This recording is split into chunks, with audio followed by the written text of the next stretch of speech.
राजस्थान में 199 सीटों के लिए हुए मतदान के बाद कांग्रेस में हालात भगदड़ के हैं। अशोक गहलोत की जुबान से बोल नहीं फूट रहे, लेकिन सचिन पायलट के चेहरे पर मुस्कान है। ये मुस्कान जीत की नहीं बल्कि अशोक गहलोत और कांग्रेस के हार की है। सचिन पायलट को अंदाजा था कि जिस तरह की सियासत कांग्रेस के अंदर खाने की रही है, उसके हिसाब से अगर कांग्रेस जीत भी जाती है तो उनके हाथ कुछ नहीं लगने वाला। माना जा रहा है कि बीजेपी करीब 130 से 135 सीटें जीतकर सत्ता में वापसी करने जा रही है और कांग्रेस जीत का 50 यानी हाफ सेंचुरी भी पूरी नहीं कर पाएगी। लेकिन इन सब से सचिन पायलट के लिए ज्यादा खुश होने की जरूरत नहीं, क्योंकि उनके गढ़ में बीजेपी जोरदार प्रदर्शन करती हुई दिख रही है। सियासी जानकारों से लेकर फौलादी सट्टा बाजार तक बीजेपी का भगवा लहरा रहा है और कांग्रेस को कोई पूछने वाला नहीं है। इस बार का मतदान पिछले विधानसभा चुनाव के मतदान से लगभग 1% अधिक हुआ है, जो सत्ता परिवर्तन का स्पष्ट संकेत दे रहा है। गहलोत और कांग्रेस के सारे दांव एक तरह से उल्टे पड़ गए।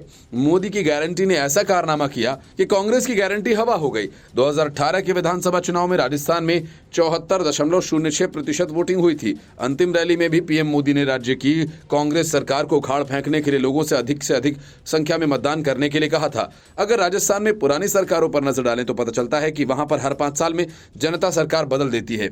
अगर भाजपा की सरकार है तो अगली बार कांग्रेस की सरकार आ जाती है, और अगर कांग्रेस की सरकार है तो अगली बार भाजपा की सरकार आ जाती है। अगर मानकर चला जाए कि ये ट्रेंड इस बार भी जारी रहता है तो राज्य में भाजपा की सरकार बनने की गुंजाइश दिखाई दे रही है। और इससे अलग हटकर अगर वोटिंग ट्रेंड पर नजर डालें तो एंटी इनकम्बेंसी की स्थिति में वोटिंग प्रतिशत में वृद्धि देखने को मिलती है। इस बार भी वोटिंग प्रतिशत में वृद्धि सत्ताधारी कांग्रेस के लिए चिंता का विषय है और इसके पीछे कई कारण हैं। राज्य की अशोक गहलोत सरकार भले ही आम लोगों की भलाई की बात करे, लेकिन उनके शासनकाल में भ्रष्टाचार, परीक्षा प्रश्न पत्र का आउट हो जाना, महिलाओं के खिलाफ अपराध में वृद्धि जैसे तमाम मामले रहे हैं, जिससे राज्य सरकार के खिलाफ जनता में आक्रोश दिखाई दिया था।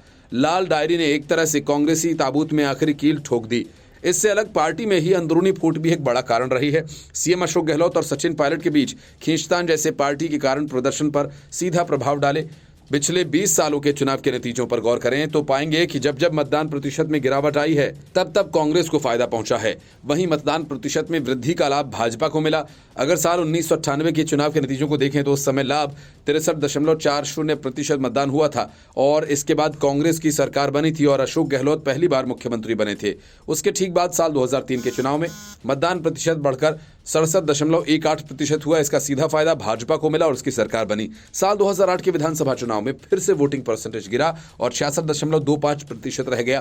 फिर से कांग्रेस की सरकार बनी। साल 2013 के विधानसभा चुनाव में 75% मतदान हुआ और भाजपा को सत्ता मिली। इस दौरान भाजपा को 167 सीटें मिली और कांग्रेस को सिर्फ 21। Bureau report, news of India.